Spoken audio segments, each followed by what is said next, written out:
అందరికీ నమస్తే, welcome to our channel.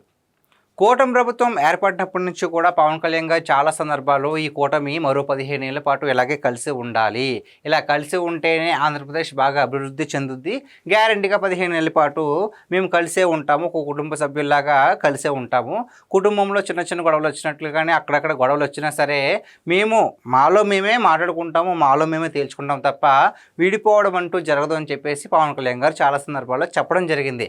అదేవిధంగా నిన్న జరిగినటువంటి కర్నూలులో ఏదైతే సూపర్ జిఎస్టీ సూపర్ సేవింగ్స్ అనే కార్యక్రమంలో కూడా పవన్ కళ్యాణ్ గారు ఈ విషయం గురించి ప్రస్తావించడం జరిగింది. మరో 15 ఏళ్ల పాటు ఈ కూటమి ఇలాగే కొనసాగాలని కోరుకుంటున్నానని చెప్పేసి పవన్ కళ్యాణ్ గారు మరోసారి చెప్పడం అయితే అవుతుంది.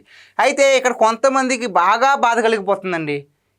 ఇంకెప్పుడు పవన్ కళ్యాణ్ సీఎం అవ్వాలని చూడ్డా, ఎప్పుడు చూసినా చంద్రబాబుకి ఊడిగం చేస్తూనే ఉంటారా అని చెప్పేసి చాలామంది ఫీల్ అయిపోతూ ఉంటారు.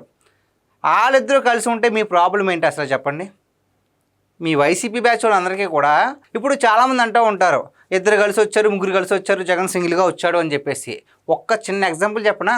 ఒక రాక్షసుడిని ఎదుర్కోవడానికి చాలామంది దేవతలు కలిసి ఒక అస్త్రాన్ని తయారు చేసి ఇస్తేనే ఆ రాక్షసుని అంతం చేయడానికి వీలవుతుంది. అదేవిధంగా ఒక రాక్షసుడు లాంటి జగన్మోహన్ రెడ్డి గారిని ఎదిరించాలంటే ఇటువంటి శక్తులన్నీ కలవాలి, కలిస్తేనే అంతమవుతాడు, అంతమైపోయారు కూడా. సో 151 స్థానాల నుంచి 11 స్థానాలకు దించేస్తారు.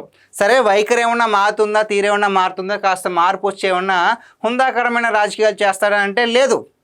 ఒక్క 1% కూడా మార్పు అనేది ఆయనలోనే లేదు, ఆయన పార్టీ సభ్యుల్లోనే లేదు, ఆయన అభిమానించే వ్యక్తుల్లో అసలు లేనే లేదు. ఇంకా విపరీతంగా రెచ్చిపోతూనే ఉంటున్నారు. మరి వాళ్ళ వైఖరి ఏంటో ఎవ్వరికి అర్థం కావట్లా. ఇప్పుడు వాళ్ళిద్దరూ కలిసి ఉంటే మీ ప్రాబ్లం ఏంటి చెప్పండి? వాళ్ళిద్దరూ ఒక మాట మీద అనుకున్నారు. చంద్రబాబు నాయుడు గారిని అన్యాయంగా అరెస్ట్ చేసి లోపల పెట్టి మరి అసలు బయటకు రాకుండా చేద్దామని మీరు చాలా పెద్ద ప్లాన్ చేశారు. అలాంటి టైంలో ఏ నాయకుడు ఉన్నా సరే, ఓకే నాకు పోటీ తగ్గుతుంది, నేను పోటీ చేసి కాస్త గట్టిగా ప్రచారాలు చేసి ఏదో ఒకటి పంచిపెట్టేసి నేను సీఎం అవుదామని ప్రతి ఒక్కరు అనుకుంటారు. కానీ పవన్ కళ్యాణ్ గారు అలా చేయలే.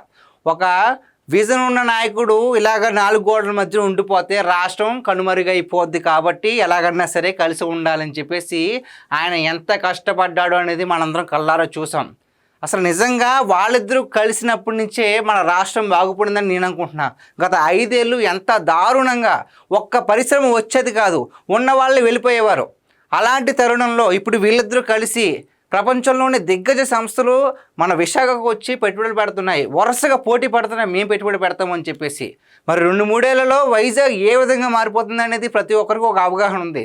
దీని మీద కూడా వాళ్ళు జీర్ణించుకోలేక ఏదో విధంగా కుట్రలు చేసి ఏదో ఒక మాట అంటే వాళ్ళకి విభేదాలు వస్తాయి కదా, ఒకరోజు కాకపోయినా మరో రోజైనా సరే మనస్తత్వం మారిపోద్ది కదా అని చెప్పేసి చాలామంది అనుకుంటూనే ఉంటారు. కానీ వీళ్ళిద్దరూ ఎప్పుడు కూడా అలాగే కలిసి ఉంటూనే, చంద్రబాబు నాయుడు గారు అలాగే పవన్ కళ్యాణ్ గారు ఎప్పుడు కలిసి ఉంటూనే అధర్మాన్ని ఎదిరించి ధర్మం వైపు నిలబడుతూ న్యాయాన్ని రక్షిస్తూ ఉంటారు.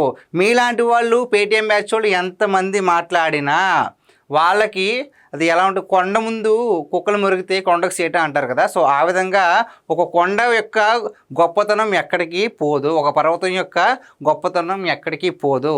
సో మీరు ఇలాగా కూటమి ప్రభుత్వం మీద పెట్టే దృష్టిలో ఒక 50% మీ పార్టీ స్థాయి ఎదుగుదల స్థాయి మీద పెట్టినా సరే మీకు హుందాకరమైన రాజకీయం ఎలా చేయాలో వస్తుంది. కాబట్టి మీ కాన్సన్ట్రేషన్ అంతా మీరు ఎలా గెలవాలి, ఏంటి, ప్రజల్లోకి వెళ్ళాలంటే ఏ విధంగా మలుచుకోవాలని మీరు కాస్త కాన్సన్ట్రేట్ చేస్తే మీరు పైకి వస్తారు. కానీ ఎప్పటిలాగే పవన్ కళ్యాణ్ గారి మీద, చంద్రబాబు నాయుడు గారి మీద, అలాగే లోకేష్ గారి మీద వ్యక్తిత్వ హననం చేద్దాం, వీళ్ళిద్దరి మధ్య చిచ్చులు పెడదాం అనుకుంటే మాత్రం మీ రాజకీయాలు అక్కడితోనే పతనం అయిపోతాయి. సో గైస్, ఇది ఈరోజు మన వీడియో.